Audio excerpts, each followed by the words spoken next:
welcome. This is Sunday's sermon. I'm Dov. I'm Nicole.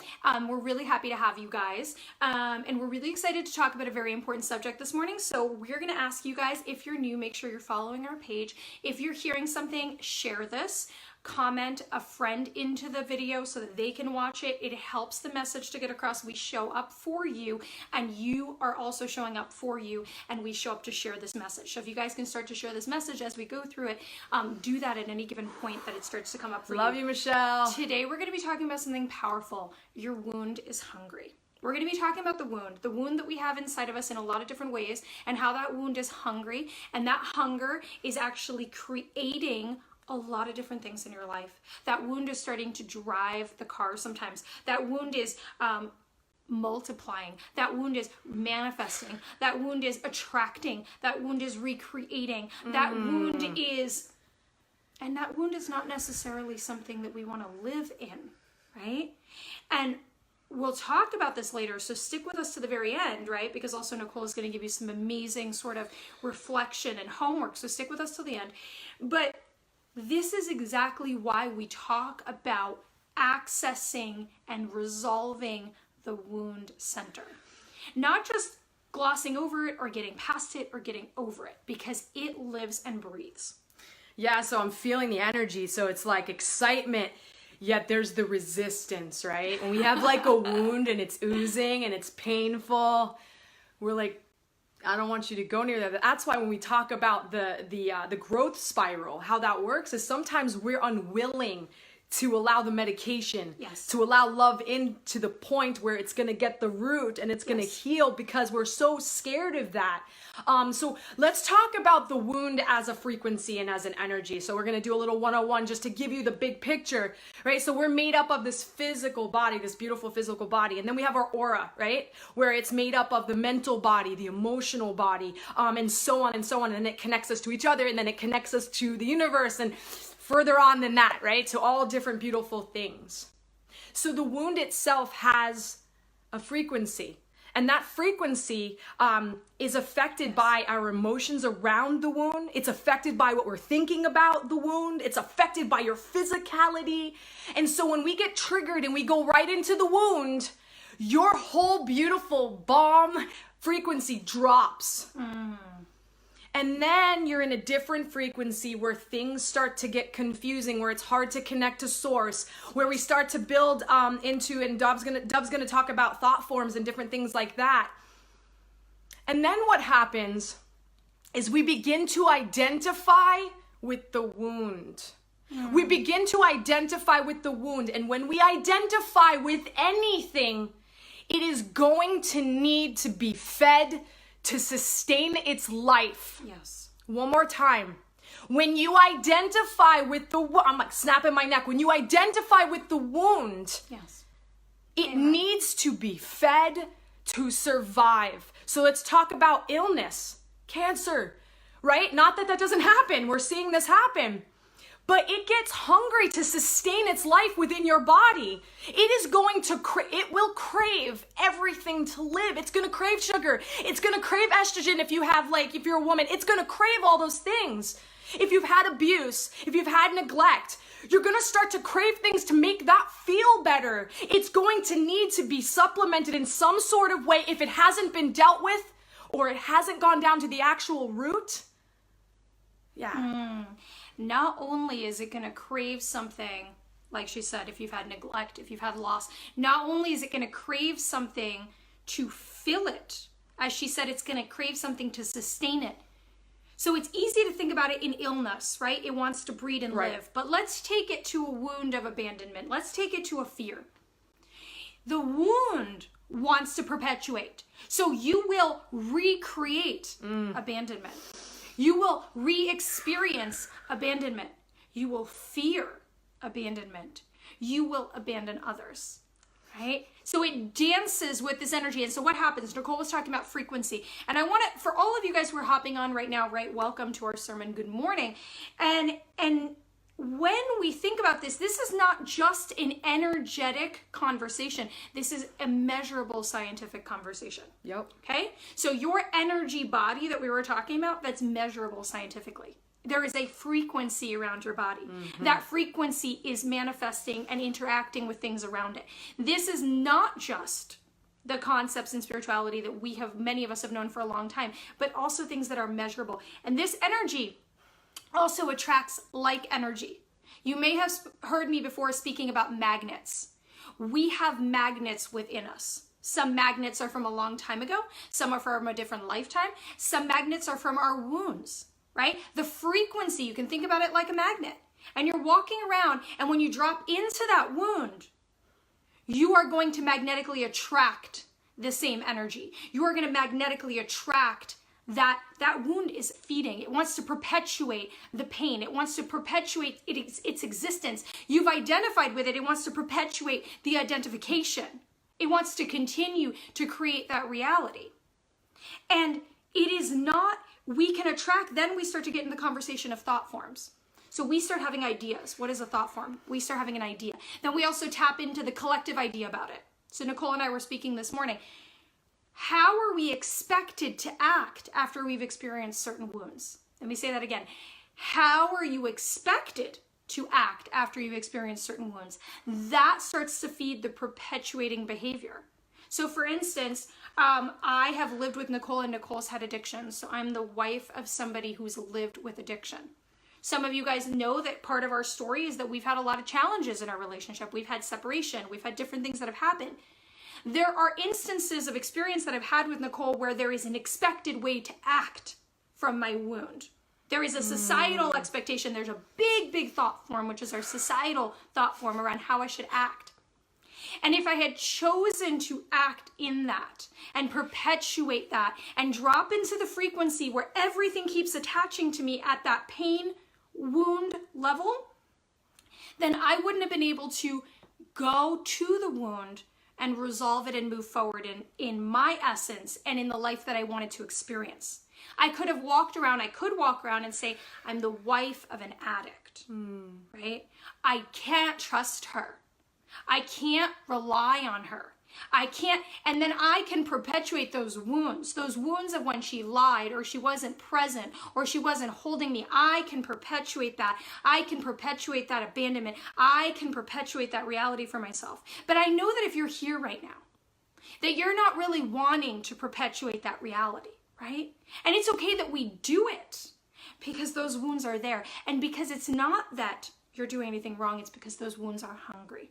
Our wounds are hungry. And it is true, it is actually scientifically true when she was talking about illness, that our illness will indicate you have a deficit in your body or you have a living, breathing illness in your body. It wants you to act in ways that will keep it alive and taking over your body. And so does energy. And so when you drop into that low vibration of that wound, that abandonment feeling, now you dropped into the frequency that's the same magnetic energy than everybody's idea, than the wound, than the negativity inside of you, the negativity outside of you, and now it's starting to live and breathe in its own energy. So because we are all connected to each other, our wounds get really hungry for other people to fill those spaces that we haven't let light in. Yes. When our wounds are like open, we tend to attract vampires. And people talk about vampires, right? We're like, why are these people in my life? Why are they being abusive? Why am I this loving person? And all of a sudden this person who is selfish and self-centered is coming into my life because of that magnet that you have in there. Yes. That you haven't looked at. So now I'm going to say something. Sometimes we have a process that we have to go through for one wound that's going to take years to heal because it's connected to so many different lifetimes and it's connected to so many different parts of your being and emotional. And after, like if you've been abused when you were younger, oh my God, do you do things to try to, listen, for all of you, and I need to say this, for all of you that have any kind of addiction issue with food, sex, anything, gambling, you survived. You're here. Yes. Like, bravo for finding something that made you survive. Yes. And I'm pretty sure as I'm saying this, I'm also going to say to you that it's not working anymore. But instead of beating yourself, understand that you actually created something in your life to allow you to survive. You had this wound, this, whether or not you were abandoned, adopted, like these little things that happen if your mom never breastfed you. Like things like that can cause a disconnect. And when we're young, we take it differently. We're not mature. Also, we are really mature. We're really connected. And so anything that's not love is an impact to a child. It's a huge impact.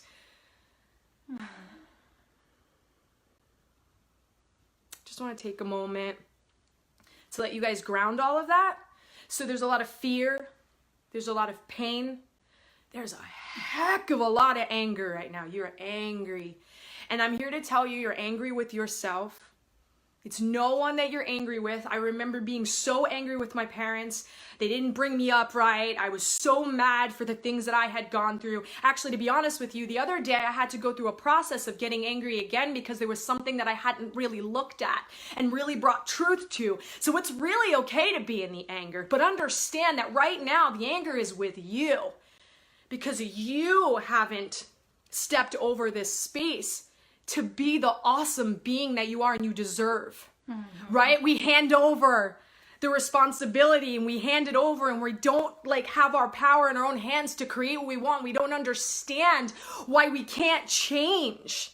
So I'm going to give you a little dose of this, but I'm not going to go too far to expand into it because I want to do it in a big video. But like your brain has memory. Your brain has all these hormones in it that are produced when there's wounds. That's produced when you put sugar in it, boom. When you put drugs in it, boom. And what happens is when you stop the behavior, your body stops producing those hormones that make you feel good. So the reason why we have a hard time changing is because there is a moment where we're not producing things and it feels like you're in the void because you are, and it feels like you're depressed because you are, and it feels like you are anxious because you are, because your actual physical body isn't producing what's needed. And I'm also going to tell you that guilt and shame, it hits the pleasure center. So if you're stuck in a guilt and shame loop, it's actually giving your brain something or you wouldn't do it. So understand that you're doing it because it does give you something, but you're sick of it. So there needs to be that moment in between where you stop and you allow yourself to be angry. You allow yourself to be upset. You allow yourself to be depressed. You allow yourself to be anxious. Someone told me the other day, you know what, Nicole, I just want to say something to you. You're not going to die from your feelings. You can do this. And if it came out of my wife, I would have yelled at her. And you know who you are who said this. And I ate it because I said, no, I'm not going to die and I am a warrior. You guys are warriors. You don't give yourself enough credit for what you've been through and how you're still breathing. You don't give yourself enough credit that you did a lot. And why do some of our wounds not move too? Nicole was talking about that. Because we're working through them, because we've identified with them, because they're serving you. At the end of the day, because they're serving you. So the question is not only to be with the wound, but what is the wound doing for me? Right? Is it perpetuating a belief that I have about myself? Is it creating a level of protection about myself? Am I simply using it to stay in victim because it is too scary for me to gain responsibility of my life? Why am I holding it? And it's not a judgment and it's not a criticism to look honestly at ourselves, because every one of us do that or have done that at one point in our life in some way or another, because that is why the wound perpetuates, is also partly because it serves us in some manner, in some way. It has become some part of the fabric of us, but that part of the fabric also confuses from who we really are. It takes away from our authentic ability to be these masters of our creation and our life and our world, and it confuses us about our power, and it confuses us when we try to access our heart and our compassion and our truth and our alignment, and we start to go into these things because things that are not aligned with the energy of love and forgiveness and compassion and the ability to be in our power and expansion, they're not truth. And so if we're stuck in our pain and we're stuck in our wound and we will not let it go, and again, like Nicole said, it's okay to have it take time. Okay? So let me say this to some of you guys who are constantly like, I should be somewhere else. I should be at a different destination. I have been working so long. Go back and listen to our video again right? The healing spiral. Go back and listen, or if you haven't seen it, go back into our videos, into our sermon, go look at the healing spiral, look at the concept of we do need to revisit. We do need to revisit the levels until we can access the core, the root of that wound. And when we hit that place, we allow ourselves to have all of the excess around it unravel. We allow it to resolve. When people say to me, I'm over it, I say to people, it's not a cold. If you had that experience and you have not accessed and released the root of that, then you are not over it, because you didn't just get rid of your stuffy nose. It impacted all of your cells. Your cells have memory. It impacted the fiber of your body, because it is manifestly formed and created and shifted by your experiences. Again, something we could measure. I could take your cell and I could take it before an impact, before a trauma, before a wound, and I could look at it under a microscope, and I could do the same thing after you've had that wound, and it would look manifest difference. There would be an actual physical difference. Your physical makeup is different. And so we have to change our own chemistry, but that also comes from the intention. You can change from the clarity. You can change from your energy. You change from your belief system. That is how our cells are constantly reacting to us. That is how our body, so when your body is sick, it's also telling you, hey, that wound has been there so long, you're ignoring it so much that I'm going to start putting big red flags up. You're not past it. It is now manifesting physically to get your attention even further. It is now manifesting physically to get your attention further, and so on and so on. What do you do if you work yourself unstopping? You don't take any time for your mental health. You don't relax. Whatever happens, you get the flu. We all know that. We say, oh, I got to take time to relax. But that can go to a deeper level, right? The suppression of the energy, the suppression of the wound, the suppression of the fear. It can start to create major breakdown in your body. And then you're checking everywhere. I don't know what's wrong. Why do I feel this? Why does my body hurt? Why do I have chronic illnesses? Why do I have this? Why do I have that? How did that come into being? From that energy. It came to being from that energy, from those blocks, from those wounds. You know, when Dov was talking about the microscope, I was like really wanting to see her in a lab with a lab coat with a microscope. I might have to do I literally was like, I sometimes just like go somewhere, and I was like really saw her in the lab. I was like, well, she's doing it. She's really doing it. I'll let you guys know if we start doing that, we will talk about it. But I know that there are many studies that have looked at water and looked at cells and looked at muscles and seen, in sort of a physiological way how your body changes from these things. Yeah, so the wound will cause a fear of it. The wound will cause a fear of the wound, will cause a fear of the emotional part, will cause the fear of the mental part. And then what will happen is we will actually do it to ourselves. We'll do it to ourselves. Yes. So I wanted to talk about the masculine and the feminine real quick, because it's like the last month, the same fears have been coming up for both. For the masculine and for the feminine. And I want to discuss that so that I can give that to you, because I was being told like you have to give that to them. So for the masculine, the fear of being hurt, rejected, and judged is a core fear wound. And the masculine has a really hard time expressing. Now, when I talk about masculine and feminine, I'm not talking about gender. I just want to repeat that to you guys. I always share that with you because some of us just we're both made of feminine and masculine energy. And some of us just really identify with one more than the other. And it tells a lot, it really just explains a lot about self and how we are going to react to certain things. And so for the masculine, it's not going to say it's hurt. She's not going to say that. It's going to hide. And it's going to start to judge itself and hurt itself because it's not expanding and expressing itself. Yes. And it's doing it all alone. And so what happens? You're in pain, you're hurting, and you're judging. And you don't allow yourself to get out of that fear, get out of your own way. And for the feminine, huge fear of abandonment, neglect, not being loved. And what do? We don't let love in when it's there. It comes a knocking and we're like, that's not, and we don't even see that we're doing it. And we abandon ourselves. And we just abandon ourselves, neglect ourselves. Yes. And then you know what we do? We blame God. I always say, when you got God problems, you got a you problem. It's you. It's not God's fault. You're creating this reality. Right? We're talking about when people talk about turning your will over, God's not in control of your boat.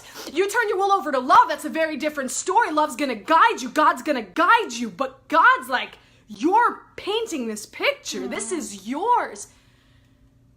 Yes. You know, when Nicole was talking, I was immediately thinking, you know, this amazing...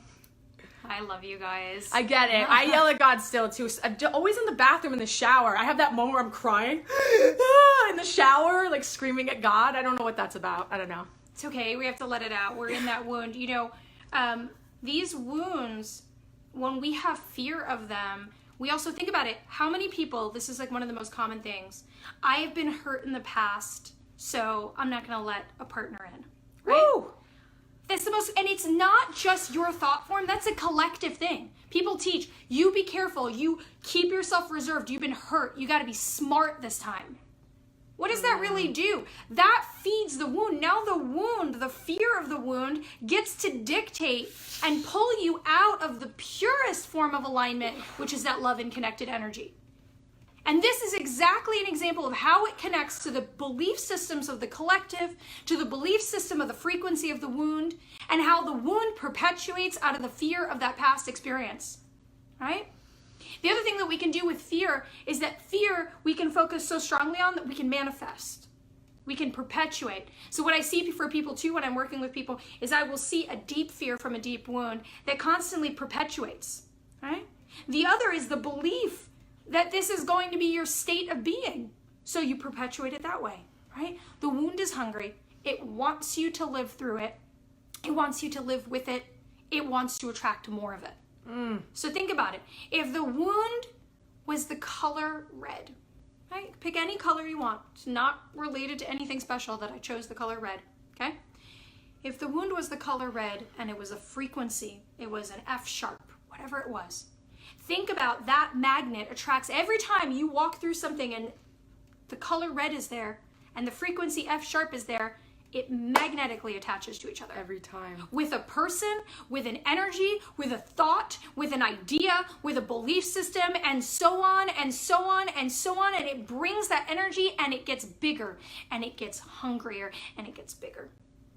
Right? And so we have to start going through the process that Nicole is going to talk to you about as we're concluding the video at the end. And you have to start to go through a process that allows yourself to not be defined by living and experiencing these wounds defining you. And again, I'm going to remind you guys, until you get it, patience with yourself. There's a difference between lack of action and impatience with self. Okay? So what does it look like? Lack of action is the excuse to not create space for yourself to resolve these. The excuse to hide the wound for yourself, whatever that is. But impatience is you're in a process. You're doing what you need to do, right? You're expanding that, what you're doing all the time. But you're saying, I should not still have to look at this. Because let me tell you, there are things that we still look at 30 years later, 10 years later, 2 years later, whatever it is. So there isn't a timeline or a time that it should take for you. On the other hand, time is always an illusion, and your transformation can happen in 1 second of crystal clear and specific awareness. It can change just like that. So don't also attach to the idea of, it's going to take me decades to get over this. Because actually, it's not about getting over it, and it's not going to take decades. It's going to take the moment that it takes when the clarity and the specificity of what is being resolved happens, and you are no longer being served by that wound. Because when you are no longer served, you enter true willingness. Because in order to release a wound, the factor that most people ignore is absolute willingness. And that's the part we're not honest about usually, right?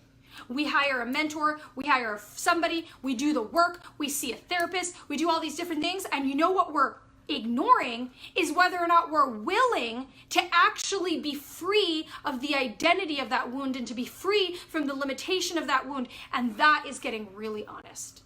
And when we're in that willingness, when I see people enter a process, and they are in full willingness, and it is no longer serving them anymore, or they have done the work with us to get to the point where it is no longer serving them anymore, and then we have the clarity of understanding what that is, just like that. You are no longer held, restricted, or living by attracting or experiencing reality through that wound, right? Oh. Everything singing I'm this over morning. here dying. I'm like, oh, it was so good. My heart's like, oh, it's like, oh, when I hear truth, and thank you, and more thank you. So let's talk about like 4 little steps, right? I don't know, I'm on the number 4 this month. So the first one is acceptance of the wound, right? Whether you caused it or somebody else caused that impact, acceptance, like here it is. And oftentimes we need to confess that to someone. When we talk about, going into the confessional, it's such a beautiful process to commune in that way, because what's hidden in the dark keeps us sick. One more time, what's hidden in the dark is going to keep you sick. Your stuff in your basement, right? We always say dungeon and floors, basement stuff, that no light's coming in, there's cobwebs, and you're not showing anyone what's going on, but that stuff is still a mess in there. Yes. It's going to keep you sick. That frequency is going to keep your beautiful frequency that is love down. It's going to be like a blanket, heavy. And then you're always looking over your shoulder, and you're like, when is somebody going to realize what I am or what I'm going through? And even if you can, some of you are afraid to say certain things. I've had people message me and be like, I don't want to tell everyone my business. I don't know. And all of a sudden they share it, and everyone's like, I love you. You're amazing. You're awesome. And they're like, whoa, it was received. You will be received if it's in front of the right company. So acceptance that is a part, it happened. Yes. We're not suppressing it. We're not trying to, I did things in my life that I tried to suppress, and they would wake me up in the middle of the night. That I couldn't breathe sometimes when I think about it. And then at one point I was like, wow, you really need to talk about this, because like I did that, it happened. And once I said something, that was like half of the weight. Now, 2 is taking responsibility of it.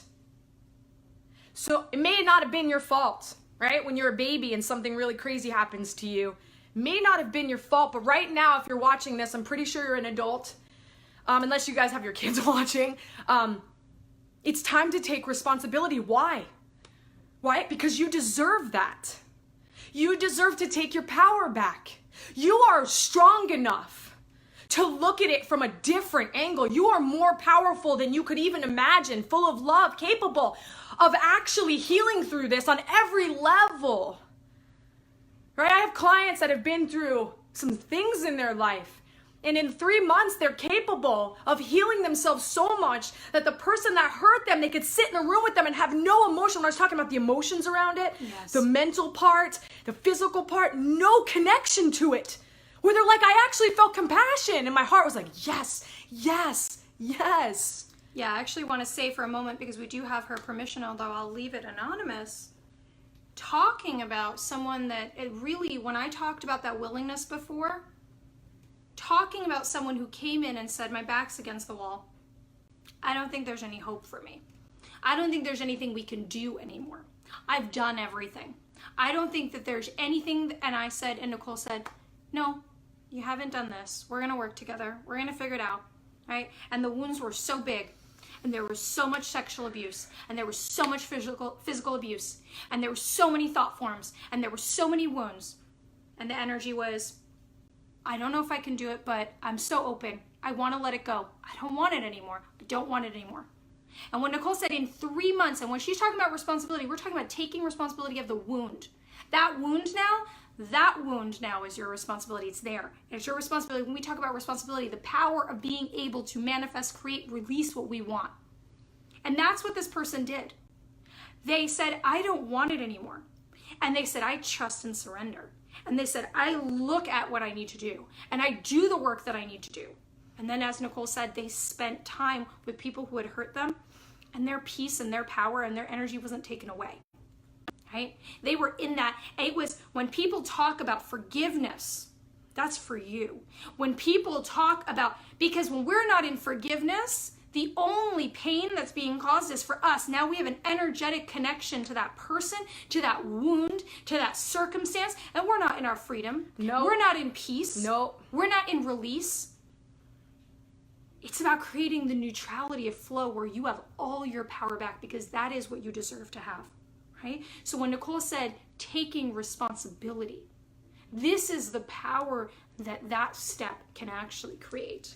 And you're probably going, oh my God, but I'm the one that hurt me. I'm the one that abused me. I'm beating myself up because I destroyed myself. Well, you know what? Maybe when you were doing that, you weren't totally accountable to it because you didn't really understand why you were doing it. But right now, you're accountable. You're accountable now. It doesn't mean you have to do it perfect. But as the information comes in and as your consciousness locks into it, then you're accountable. Yes. Right? So 3 is get help when necessary. Yes. Oh my goodness. I did a session with someone 2 days ago. Here's the thing. I thought I was over something. People are going to get sent into your life at the right time to do the most perfect thing they can do with you at that moment. Amen. When you are fully ready, the teacher's going to appear, and when you're fully open, which I was wide open and ready, it came in and it was like, boom, boom, boom, done. And I was like, whew. Amen. So we're talking about different angles of healing. It's got to come in from different consciousness, different teachers. It's just sometimes it takes a second, but the people will come into your life that are going to help you get to that next level, because a sick mind's not going to heal a sick mind. You're not going to see it. There's things in my life that Dov can't see because she's so close to me. There's things that I can't see that somebody else will be able to see. Yes, amen. And you know, it is our blind spots. We have blind spots. That's okay. No matter who you are, whether you are starting in this process or you are a master, every single one of us has a blind spot. Every single one of us has something that we are not going to see, or we're not going to see it from the angle and the expertise that someone out there has and is able to give you. And it's incredible. I want to say hi, Kayla. You're popping on and somebody invited you here and you said that it was good. And I'm so glad you're here. So if you guys are hopping on new, welcome, welcome, welcome. We're so happy to have you. And if it's resonating, share, guys. We're happy to see you on here. So the 4th one. Feed your soul, right? I love the thing with the 2 wolves, right? The dark, the shadow one, and you have the one that's light and love, and it's like, which one are you going to feed? And I'm not talking about feeding it to the, like addiction-wise or doing things that make you not pay attention to your life. I'm talking about things that set your soul on fire. What causes emotional happiness? What do you do in your life? What do you see? What do you experience in your physicality that causes a mental peace, a happiness, a joy? Right? Also, like with your emotions. Yes. Dance, right? Sit outside in nature. Talk to people that are going to lift you up, that you're going to talk about things that are edifying to the soul, reading books, Amen. watching videos, connecting with one another. Yes.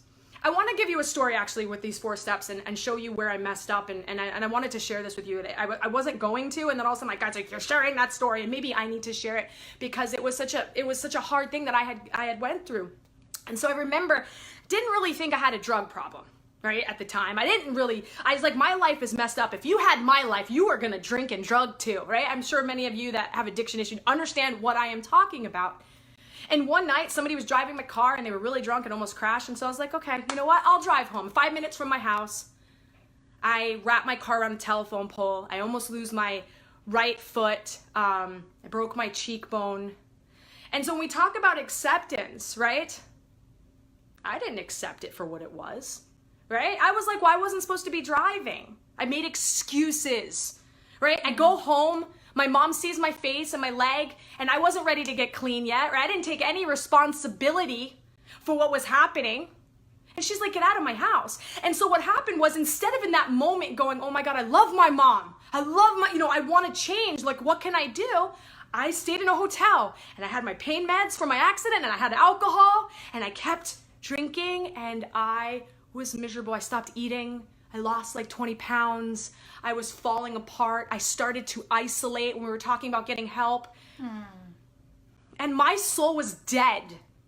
And now I want to tell you, this accident, I had PTSD. My body, every time it would hear like the alarm go off, the fire alarm, because it was like right next to the fire station when the alarm went off, like I just computed our memories like, oh my God, that means danger.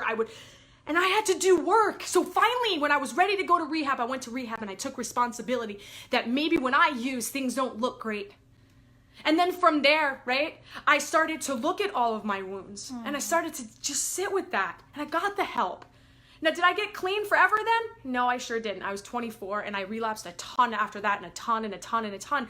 But it was the one moment where I started to understand and I started to see what could be by making a decision to take responsibility. And so I started to get the help where it started to heal my body. And all of a sudden my connection with my body and my emotion and the PTSD, and I did all this work so that when that alarm went off, I didn't go into the fetal position. And I have no connection with that accident anymore. I don't get the nausea. I don't get that anxious feeling. You guys know what I'm talking about when something happens to you or you did something that was really against self and you start thinking about it and you're nauseous and you're sweating and you could barely breathe. Yes. That can go away. That doesn't belong to you. It was there. It doesn't belong to you today. Whatever that is, you don't have to hold on to that. Now, if it's still benefiting you, you're not going to let go of it, and that's okay, because it's benefiting you. And you might say, yeah, but everyone else is judging me. Okay, cool, but it's yours. It's your stuff, right? So it doesn't matter what anyone says. When you're ready, you'll be ready. And if you're not ready and there's something in your life right now that you're like, I really don't want to do this, but I keep doing it, ask for the willingness. Ask for it. Start asking the universe, right? My friggin' soul, when we're talking about like, what lights your soul up, when I connect and commune with love and I connect with God and I'm in that space, my heart is on fire. Yes. I am like, woo! My sight changes. I'm seeing rainbows, man. I'm seeing geometry that is sacred, yo. I'm like in it. And when that's happening, my body and my mind, everything is healing. Anything that's going on. So when we're talking about wounds, those wounds block you from what I was just talking about. Our wounds stop us from connecting. We don't want to connect. And you deserve to connect because it's in that connection that everything gets healed. You have this beautiful light body, and I talked about this last time, around you that wants to heal everything. It wants to heal your mind. It wants to heal your emotions. It wants to bring you back to who you are. Yes. And I'm sweating right now. So I'm going to make sure that we post. I saw Danny was writing in some of these points. I'm going to make sure we post the points Nicole was talking about, so you guys can start work there, right? Start to look at these points. Start to work in those 4 points and consider those 4 points because they're so important. And start to right now today be honest with yourself in this space. Right? Be honest with yourself about your wounds and whether you're ready to let them go and whether you're aware. And the one thing that I also, we are announcing for people, and I thought, oh my God, this sermon, let me tell you, if you're in a place where you guys are like, yeah, I'm really ready and I want that outside help, it doesn't have to be with us. But if you've been wanting to work with us, what I want to tell you guys is that we're taking 5 new people as one-on-one clients, right? And it's the last 5 for the year, and it's the last 5 for the package that we have. So next year, we're going to have some absolutely phenomenal packages that are going to be unbelievable and held, but they're not going to be the same price point and they're not going to be the same offer. And there is nobody else that we can enroll for the rest of the year because we have very limited spots for one-on-one because we go in there really, really deep with you. So if you guys have been wanting to and you've been going, oh my God, I want to work with them. I want to. And the moment I said that, there was 100 of you guys on. Yes. So just think about that amazing completion number. The power of that and that message for you, and you know who you are if you feel it in your gut. So if you feel it in your gut and you're like, I really want to be carried through with Dov and Nicole for the next 3 months. I really want to have this opportunity, they're open right now. And I'm telling you before I am even putting it anywhere, and it is an opportunity. If you did work with us before and you want to continue, this is the moment to do that too. 5, including our real enrollments. So we're talking about almost nothing, but I'm offering it to you guys because I know some of you guys out there are like, this is time to do that, right? And again, what I do want to say too is there's always a step. There's always a step to take. So if that's not the step for you, let yourself work on the homework Nicole's giving you. Let yourself start with maybe, and if it is with us, we have amazing stuff. We have this incredible intensive activation that's on our website right now. And we have all of these different things you can do. There is always a step. Yes. This is a step. Yep. So as you guys are on here right now, this is why we do sermon. Your consciousness is shifting. You are shifting together. Your thought forms are being released. This is a step. This is the action. This is the movement. Yes. This is the release. This is the momentum. Yes. Okay? So I want to tell you guys right now that if it's resonating for you and you have questions about anything, including our one-on-one, send us a message. right? And we will take it from there. We'll be able to help you through the process. You can also always email us at info@twinflamerevolution.com, but you can just send us a message here, make it easy for yourself. If this message resonated for you guys today, please make sure that you share it, that you tag people, that you get the message out there. We're here for you in every way possible. Yes. And we love all of you guys, and we thank you for your work. We thank you for you guys showing up today, and if you're watching the replay, you can hashtag replay showing up, right? Because the timeline doesn't exist.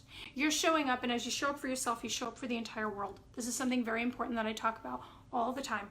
Your shift and your self-love and your consciousness is affecting millions of people. Yes. And it is changing the reality that we live in. Yes. So honor yourself this morning, or if it's the middle of the night for some of you guys. I know We some of love you you guys guys. set your alarms in Australia to join us from the middle of the night, and we love you and we thank you for that. Just know that your work is not only for you, but for the collective. And so we love all of you guys very much. Love you so much. We will see you guys next Sunday at 11, and we will talk soon. Bye, guys. Bye.